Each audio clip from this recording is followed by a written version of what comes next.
નમસ્કાર વહાલા વિદ્યાર્થી મિત્રો, હું મિત્ર પ્રકાશ કણજરા યુટ્યુબ ચેનલમાં તમારું સ્વાગત કરું છું. મિત્રો, તો સૌથી પહેલાં આપણે આગળ શું કરવાનું છે, ડિસ્ક્રિપ્શન બોક્સમાં જવાનું છે. નીચે તમામ ક્લાસ આપ્યા છે. પ્રેક્ટિસ માટેની પીડીએફ પણ બેટા તમને ત્યાં આગળ અવેલેબલ છે. મારો વોટ્સઅપ નંબર પર ત્યાં અવેલેબલ છે. તમે મને મેસેજ કરી શકો છો કે સાહેબ મને ક્લાસ અથવા તો પીડીએફ મોકલો.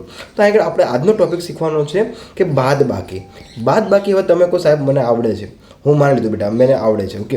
પરંતુ હવે થોડું બેઝિકથી ચાલુ કરવું પડશે, કારણ કે ધોરણ 4નો વિદ્યાર્થી હોય કે ધોરણ 5નો વિદ્યાર્થી હોય તો બધાનું ગણિત આપણે સરખા લેવલે જાણી શકીએ નહીં બેટા. તો સૌથી પહેલાં બેટા હું તમને કહું છું કે તમારી પાસે 1 2 3 દડા છે.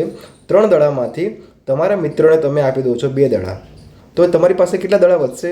તો મિત્રો જો એક દડો ગયો, એક દડો આપી દો તમે, હા, બીજો દડો પણ આપી દો એટલે બીજો ગયો, તો વધશે કેટલા બેટા? એક દડો. કેટલો વધશે બેટા? એક દડો. કેટલો વધશે? એક દડો. સાહેબ આ તો હાવ હેલું છે, આવું તો આવડે છે અમને, પરંતુ બેટા આપણે જોઈએ હજુ હવે આપણે લેવલ એક વધારતા જઈશું મિત્રો. તો ચલો હવે આગળ આપણે થોડીક રકમમાં જતા રહીએ. માન લો બેટા હું કહું કે 2 - 4, તો જવાબ કેટલો આવશે? હવે તમે આ પ્રશ્ન થાય કે સાહેબ 2માંથી 4 જાય નહીં, દસકો લેવો પડશે, પણ દસકો કેવી રીતે લેશું, આપણને આવડતું નથી. તો હવે આમાં પ્રશ્ન થશે બેટા, આ પ્રોબ્લેમ થશે, ઓકે. હવે તમારું આ મગજ વાપરજો બેટા. કેમ કે તમને એવું લાગતું હોય મને વધારે આવડે છે, તો આનો જવાબ મને કોમેન્ટ બોક્સમાં કહેજો, નહીં તો આપણે ક્લાસ જુઓ, તમને આવડી જશે મિત્રો આગળથી.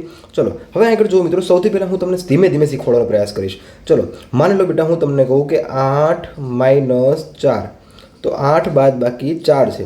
તો આનો જવાબ કેવી રીતે આવશે? કે આગળ કઈ સંખ્યા છે બેટા? સૌથી પહેલાં જોવાની આગળની સંખ્યા કેવી હોવી જોઈએ? મોટી. કેવી હોવી જોઈએ? મોટી. પાછળની સંખ્યા કેવી હોવી જોઈએ? નાની હોવી જોઈએ. કેવી હોવી જોઈએ? નાની. એટલે આનો મતલબ શું થાય કે મોટી સંખ્યામાંથી નાની સંખ્યા જાય. એટલે આગળ જોઈએ કે 8માંથી 4 જાય તો જવાબ આપણો આવશે 4. ખબર પડી ગઈ મિત્રો? કેવો આવી ગયો જવાબ? 4 આવી ગયો, ઓકે. હવે બેટા બીજો પ્રશ્ન કહું. માની લો બેટા કે 9માંથી 4 કહું તો જવાબ કેટલો આવશે? 9માંથી 4 જાય તો જવાબ આવશે 5. કેટલો જવાબ આવશે? 5. ખબર પડી ગઈ મિત્રો? 9માંથી 4 જાય તો જવાબ કેટલો આવશે? 5. હવે હું તમને બીજો આ જ પ્રશ્નને થોડુંક બદલાઈને કહું છું બેટા, ખાલી થોડુંક બદલાઈને કહું છું, સમજો આ જ ક્વેશ્ચનને. માન લો હું કહું બેટા કે 4 + 5 બરાબર કેટલા થશે? તો તમે કહેશો સાહેબ 9 થશે. સરસ. ચલો હવે આ વસ્તુ થઈ ગઈ બેટા, ઓકે. હવે માન લો કે આ 4ને આપણે આમ લઈ જવી, તો અહીં કઈ નિશાની હશે બેટા? કઈ ના નિશાની હોય તો પ્લસની હોય. +4 આ બાજુ જાય બરાબર, નહીં તો કેવા થઈ જશે બેટા? -4. તો બેટા અહીં +5 બરાબર 9 - 4, તો +5 બરાબર 9માંથી 4 જાય તો 5 અથવા તો +5. તો બેટા આપણને ખબર પડી ગઈ કે આપણે બાદબાકી કેવી રીતે શીખવાની છે. એકદમ બેઝિક છે બેટા, એકદમ બેઝિક છે, કોઈ આડી અવળી વાત છે નહીં બેટા. ચલો આટલું ખબર પડી ગઈ. હા, હવે આપણે શું કરવાનું છે? અહીં આગળ સમજવાનો પ્રયાસ કરો. શું કરવાનું છે બેટા? સમજવાનો પ્રયાસ કરો. શું સમજવાનું છે બેટા? સમજો. હું આગળ કહું, માની લે કે આગળ મેં લખ્યા છે 36 - 2, તો 36 - 2 કર્યા છે તો કશું નહીં કરવાનું બેટા, ઓકે. તો સૌથી પહેલાં બેટા લખશું 36 - 02. કેમ 0 લગાડ્યો બેટા? અહીંયા કેટલા અંકો છે? 2 અંકો, પહેલો અંક અને બીજો અંક. અહીંયા કેટલા અંકો હતા? 1 જ હતો, આ 1 જ હતો, તો આપણે 2 અંક કરવા પડશે. 1 અને કંઈ ના હોય તો 0 લગાડી દેવાનું. ખબર પડી ગઈ બેટા? ઓકે. હજુ કહું છું બેટા શાંતિથી સમજવાનો પ્રયાસ કરજો. એક દાખલામાં આપણે ધ્યાનથી સમજશું. ચલો પહેલાં 6માંથી 2 જાય, તો 6માંથી 2 જાય તો 4, અને 3માંથી 0 જાય તો શું આવશે? 3 પોતે. તો જવાબ કેટલો આવે બેટા? 34. જવાબ કેટલો આવે? 34. જે આપણે સરવાળામાં કરતા હતા એ જ રીતનું કોપી ટુ કોપી બેટા અહીંયા કરવાનું છે, પરંતુ અહીં બાદબાકી કરવાની છે, ઓકે. હવે આગળ થોડુંક આપણે અત્યાર સુધી શું શીખતા હતા, હવે તમારો પ્રશ્ન જોઈએ બેટા કે તમે લોકો શું શીખતા હતા. માન લો હું કહું બેટા 64 - 32 આવી બાદબાકી આપી છે, તો તમે શું કહેતા? 4માંથી 2 જાય તો 2, 6માંથી 3 જાય તો 3, તો જવાબ કેટલો આવ્યો? 32. હવે આ જ દાખલાને હું તમને આડી રીતે શીખવાડું બેટા. આપણે ઊભી રીતે શીખતા હતા, હવે આડી રીતે શીખીએ કે 64 - 32 બરાબર ખાલી જગ્યા. તો હવે સમજો બેટા કે છેલ્લામાંથી જાય એટલે કે 4માંથી 2 જાય તો જવાબ આવશે 2, 6માંથી 3 જાય તો જવાબ આવશે 3. કેટલો આવી ગયો? 32. કેટલો જવાબ આવી ગયો? 32. કેટલો જવાબ આવી ગયો બેટા? 32 આવી ગયો. તો બેટા હવે આપણને આગળ ખબર પડી ગઈ છે કે આપણે જવાબ એકદમ ઇઝી આવી જાય છે, ઓકે. ચલો હવે હું તમને આગળ 2-3 પ્રેક્ટિસ આપીશ, પછી તમારે કરવાની છે પ્રેક્ટિસ. પહેલાં હું તમને શીખવાડીશ હજુ એક. માન લો કે 94 - 32 આવો પ્રશ્ન કીધો છે બેટા. ચલો હવે થઈ જશે બેટા. આપણે શું કરશું? 4માંથી 2 જાય તો જવાબ આવશે 2. સરસ. પછી શું છે 9માંથી 3 જાય તો જવાબ આવશે 6. તો જવાબ કેટલો આવે બેટા 62. કેટલો આવ્યો જવાબ 62. હવે સાહેબ આમાં વધી વાળા કેવી રીતે કરવાના અમને એ શીખવાડો. હવે એ આવડતા નથી તો હવે આપણે એ શીખશું બેટા વધી વાળા. માન લો બેટા આગળ લખ્યા હોય છે કે 56 - 65. આવો તમને ક્વેશ્ચન આપ્યો છે. તો સૌથી પહેલાં બેટા તમે મને ઝડપથી આ દાખલો ગણો અને કોમેન્ટ બોક્સમાં તમારે મને જવાબ કહેવાનો છે. ઓકે, કોમેન્ટ બોક્સમાં જવાબ કહેશો પછી જ આપણે આગળ જઈશું મિત્રો. ઓકે, તમે ગણો બેટા. તો તમે સૌથી પહેલાં મેથડ શું વાપરશો બેટા કે હવે આને આગળ આમ લખશો 56 ઓકે -65 આવી રીતે લખશો બેટા. ઓકે, તો 6માંથી 5 જાય તો કેટલા આવશે બેટા? 6માંથી 5 જશે તો કેટલા આવશે? 1. કેટલા આવશે? 1 આવશે. હવે સમજ બેટા કેટલા આવશે આગળ? 6માંથી 5 જતો 1. તો આગળ 5માંથી 6 જાય છે? ના. કેમ ના જાય બેટા? કે 5 રૂપિયા તારી આગળ હોય. માની લે બેટા આ પ્રશ્ન કેવો થઈ ગયો કે 5 રૂપિયા તારી આગળ હોય તો તું 6 રૂપિયા કોઈને આપી શકે? તું 6 રૂપિયા કોઈને આપી શકે? ના આપી શકે ને. અહીંના જેવી બાબત છે. તો 6 રૂપિયા આપી નહીં શકતો તો હવે શું કરશું આપણે? કંઈ નહીં, જોઈએ આગળ. તો જો બેટા કે 5માંથી 6 ના જાય તો અહીં 10 કો લેવો પડશે. શું લેવો પડશે? 10 કો. એટલે આગળ 15 થઈ જશે. 15માંથી 6 જાય તો મિત્રો હવે જુઓ આગળ આપણે શું લઈએ છીએ? 10 કો લઈએ છીએ. તો 15માંથી 6 જશે એટલે 7 8 9 10 11 12 13 14 ને 15 મતલબ 9 વધે છે. તો આપણો જવાબ તો 91 આવે છે અહીં આગળ. અરે સાહેબ આ તો ખબર જ નહીં પડતી કેવી રીતે આપણે વધી લેવાની છે, કશું ખબર જ નથી પડતી. તો હવે બેટા આ તમારી ભૂલ થાય છે. ઓકે, હવે આગળ આપણે સમજશું બેટા કે આપણે લોકો શું સામાન્ય ભૂલ કરીએ છીએ. ઓકે, તો હવે આપણને આ વસ્તુ ખબર પડી ગઈ છે કે આપણી ભૂલ અહીં આગળ થાય છે મિત્રો. ઓકે, તો 56માંથી 65 તો જતા નથી મિત્રો. તો હવે કરશું શું? જવાબ આપણો 91 આવે એ પણ સાચો છે. તો હવે સાચો છે ખોટો છે આપણે કેવી રીતે નક્કી કરીશું મિત્રો? તો હવે સમજો શું સમજવાનું છે? હવે સમજવાનું છે બેટા આપણો એકદમ એક્ઝેક્ટલી જવાબ સાચો છે. શું છે? એક્ઝેક્ટલી જવાબ આપણો સાચો છે. કેમ? હવે સમજો બેટા કે જ્યારે પણ નાની સંખ્યા હોય એમાંથી મોટી સંખ્યા જાય. હજુ કહું છું બેટા કે નાની સંખ્યા હોય એમાંથી મોટી સંખ્યા જાય તો જવાબ હંમેશા કેવો આવશે બેટા? ઋણ, એટલે કે બાદબાકીવાળો. કે -91. શું આવશે બેટા? -91. ચલો હવે -91 આવી ગયો છે આપણો જવાબ બેટા. તો આપણો જે -91 જવાબ આવ્યો છે એને આપણે શું કરીએ બેટા કે -91 આવે છે તો સમજો બેટા કે 100ની નજીક બે આંકડા છે બેટા. તો 2 મીંડાવાળી કઈ છે બેટા? 100. તો 100માંથી 91 જાય તો જવાબ આપણો આવશે 9. આ આપણો આન્સર આવ્યો 9. હા બેટા આ વસ્તુ શીખવાની છે આપણે જવાહર નવોદય વિદ્યાલયમાં. ઓકે બેટા આ જ કોન્સેપ્ટ શીખવાનો છે કે તમે એમ કહો કે બાદબાકી આવડે છે, બાદબાકી આવડે છે, બાદબાકી આવડે છે બેટા, પણ આ રીતે બાદબાકી શીખવાની છે તો તમારા બેઝિક કોન્સેપ્ટ ક્લિયર. તો આગળ સમજો બેટા કે 100માંથી 91 જાય તો જવાબ 9 આવે. કે સાહેબ હજુ અમને ખબર પડી નહીં. હજુ બહુ મસ્ત ઉદાહરણ આપીને સમજો બેટા. શાંતિથી રાખજો, શાંતિ યાદ રાખજો. શું કરવાનું છે આપણે કે સૌથી પહેલાં હું તમને એક વખત આમાં રિવિઝન કરી દઉં પછી સમજાવ કે 56 મોટા કે 65 મોટા એ વિચારો બેટા. તો આપણે કહીએ કે 56 મોટા. ઓકે, શું કહીએ બેટા? 56 મોટા. તો સમજો બેટા આ જ વસ્તુને હું તમને હવે આપણે ભૂલ થાય છે જોઈ લઈએ. ઓકે બેટા શાંતિ રાખ. હવે જો હવે આપણે શું કરવાનું છે? બાદ બાકીને બેઝિક કોન્સેપ્ટથી શીખીએ. હવે આપણને મજા આવશે શીખવાની. કેમ?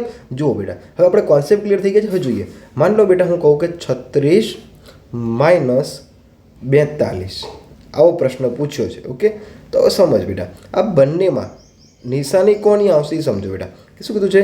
સૌથી પહેલાં જો સામાન્ય રીતે બાદબાકી કરો તમે શું કરશો કે સૌથી પહેલાં કઈ લખવાની સંખ્યા મોટી લખવાની હોય તો મોટી એટલે કે -42 બાદબાકી કેટલો જવાબ આવશે? 36.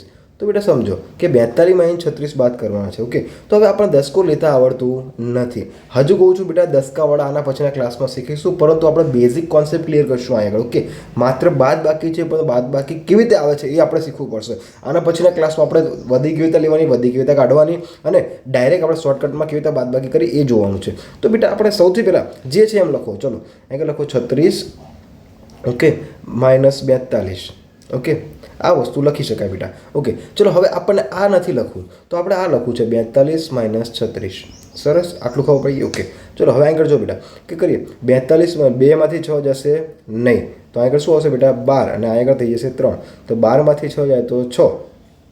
ખબર પડી ગઈ. અને 3માંથી 3 જાય તો 0. લો બેટા બહુ મસ્ત દાખલો આવી ગયો. કેટલો આવી ગયો? બહુ મસ્ત દાખલો આવી ગયો. જવાબ કેટલો આવી ગયો? 6. હવે આગળ સમજો કે આ તો આપણને ઇઝી રીતનો હતો. હવે બેટા હવે સમજો કે સાહેબ મારે આમાં કરવો છે તો તો સાહેબ મારે આ દાખલામાં કરવું છે તો આ દાખલામાં શીખવું છે તો હવે બેટા આપણે એ દાખલામાં શીખીશું. ચલો હવે દાખલામાં જોઈએ જવાબ કેવી રીતે આવે છે. માન લો બેટા કે 36 - 42 કીધા છે. ઓકે, તો હવે સમજો બેટા ખાસ કરીને ધ્યાન રાખજો કે 6માંથી 2 જાય, હા 4. હવે સમજાય બેટા 6માંથી કેટલા જશે? 2 જશે તો 4 આવશે. 3માંથી 4 જાય તો જવાબ આવશે 14. કેટલા આવશે? 14. તો હવે સમજવા જેવી બાબત છે. શું સમજવાનું છે આપણે એ બેટા જો. તો બેટા હવે સમજવાનું છે કે જવાબ આપણો કેટલો આવ્યો? 14 આવ્યો. પણ કેવો આવ્યો બેટા? -14. કેમ કે આ બંનેમાંથી મોટો હોય ને નિશાની લાગે એટલે કે -14 આવ્યો. ઓકે, હવે બેટા સમજ કે કેટલા અંક છે? 14 કોની વચ્ચે આવે? 10 અને 20ની વચ્ચે આવે. ઓકે, તો 10 અને 20ની વચ્ચે આવે છે બેટા. તો આપણે 10 - 14 કરશું, જવાબ કેટલો આવશે બેટા? -4. ઓકે, અને 20 - 14 કરશું બેટા. 20 - 14 કરશું, જવાબ કેટલો આવશે બેટા? +6. તો આપણો જવાબ જ્યારે હંમેશા પોઝિટિવ આવે બેટા ત્યારે એ આપણો જવાબ સાચો. ઓકે, એટલે +6. હવે સાહેબ હજુ અમને ખબર પડી નથી. હવે છેલ્લી વખત બેટા સમજાવું છું, શાંતિ સમજો. એકદમ બેઝિક કોન્સેપ્ટ સાથે શીખશું. આપણે બાદ બાકીના બેઝિક ઉપર જઈએ છીએ બેટા. ઓકે, જેટલા બેઝિક કોન્સેપ્ટ ક્લિયર હશે એટલા નવોદયમાં તમે સામે રકમ જોશો ઉડાડી દઈશું બેટા. ઓકે, હજુ કહું છું ફરીથી ક્લાસ જોજો જેથી કરીને તમને ખ્યાલ આવે મિત્ર. હવે સૌથી પહેલાં છેલ્લી વખત બેટા તમને સમજાવું છું. માની લો કોઈ પણ રકમ રેન્ડમ લઈ લો. માની લો હું લખી દઉં છું આગળ 36 - લખી દો 47 અથવા ચલો 42 લખી દો. 42માં તો નીકળી જશે. 45 લઈ લો. ચલો 36 - 45. તો સૌથી પહેલાં બેટા જુઓ કે તમે બે રીતે પોઝિટિવ બનાવશો. બે રીતે પોસિબિલિટી છે બેટા કે 36 - 45 કરી શકો છો. બીજી રીત છે બેટા 45 - 36 કરી શકો છો. તો બેટા સૌથી પહેલાં તમે શું છે, બે રીત છે. એક મેથડ આ રીતે કરે, એક બીજી રીતે તમે આ રીતે વિચારી શકો છો. હા સાહેબ મારે ગમે તે રીતે કરવું છે, બંને રીતે જવાબ આવશે બેટા. કઈ રીતે આવશે? બંને રીતે જવાબ આવશે. કઈ રીતે આવશે સમજ. તો સૌથી પહેલાં બેટા આપણે એક વસ્તુ જોઈએ. પહેલાં રીત નંબર આ કરી જે ઇઝી લાગે છે આપણને. ઓકે, તો 5માંથી 6 જાય નહીં તો અહીંયા કેટલા થઈ ગયા બેટા? 15 દસકો લીધો, આગળમાં એક ઘટી જશે. તો 15માંથી 6 જાય તો 15માંથી 6 જાય તો કેટલા વધશે બેટા? 7 8 9 10 11 12 13 14 ને 15. તો કેટલા વધશે બેટા? 9. અને 3માંથી 3 જાય તો 0. આપણો જવાબ આવ્યો બેટા 0 9. ઓકે, જવાબ શું લાવ્યો? 0 9. તો હંમેશા બેટા યાદ રાખજો, કોઈ પણ નિશાની ના હોય, માની લો કે 2 તો કોઈ પણ નિશાની નથી તો આગળ નિશાની હંમેશા કઈ હોય? પ્લસ. હું કહું બેટા કે 6 તો 6 લખ્યા તો એનો મતલબ કે +6ની નિશાની હોય.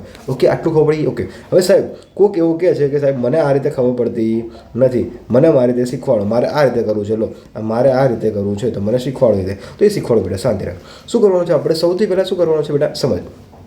6માંથી 5 જાય, હા 6માંથી 5 જાય તો જવાબ આવશે 1. ઓકે, હવે 3માંથી 4 જાય, 3માંથી 4 જાય કે ના જાય? એ કે બેટા નહીં જાય. ચલો આપણે કાઢી નાખો. 3માંથી 4 જાય તો કાઢી નાખો. શું કરશો બેટા એ જુઓ. તો બેટા કાઢી નાખો. ચલો 3માંથી 4 જાય તો 1 આવ્યો જવાબ. કેટલો આવ્યો? 1 આવ્યો બેટા. કેટલો જવાબ આવ્યો? 1 આવ્યો. એટલે મતલબ ટોટલ જવાબ કેટલો આવ્યો? 11 આવ્યો. પરંતુ હવે બેટા ખાસ ધ્યાન શું રાખવાનું છે કે આ બંનેમાં સંખ્યા કઈ મોટી છે?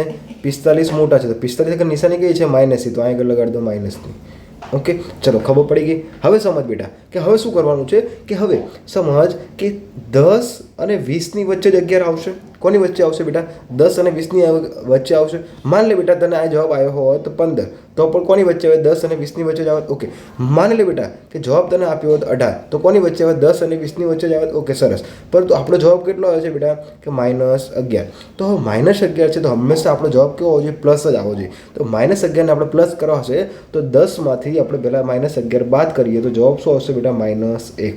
ઓકે, 10માંથી 11 જાય તો 1 વધે, પણ જો નાની સંખ્યામાંથી મોટી સંખ્યા જાય તો માઇનસની નિશાની આવશે. ઓકે બેટા, હજુ કહું છું, આના પછીના ક્લાસમાં પણ તમને ખ્યાલ આવી જશે. ઓકે, ચલો હવે બેટા 20 - 11 કરશું, જવાબ કેટલો આવશે બેટા? 20માંથી 11 જાય તો જવાબ આવશે +9. અને +9 જવાબ આવે એટલે મતલબ કે આપણી બાદબાકી જવાબ સાચો છે. ખબર પડી ગઈ બેટા? હજુ કહું છું 3 થી 4 વખત ક્લાસ જોજે, સાથે સમજવાનો પ્રયાસ કરજે. એક લેવલ ઉપરનું છે એટલે થોડીક વાર લાગશે. બેઝિક કોન્સેપ્ટ ક્લિયર કરવા પડશે. પ્રેક્ટિસ માટેની PDF પર નીચે ડિસ્ક્રિપ્શન બોક્સમાં લિંક છે.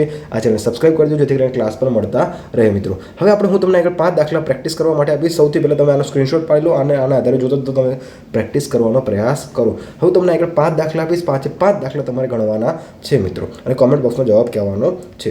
ચલો સરસ. હવે બેટા આ 5 દાખલા લઈ લો. પહેલો દાખલો છે પહેલો દાખલો છે કે 68 - 36.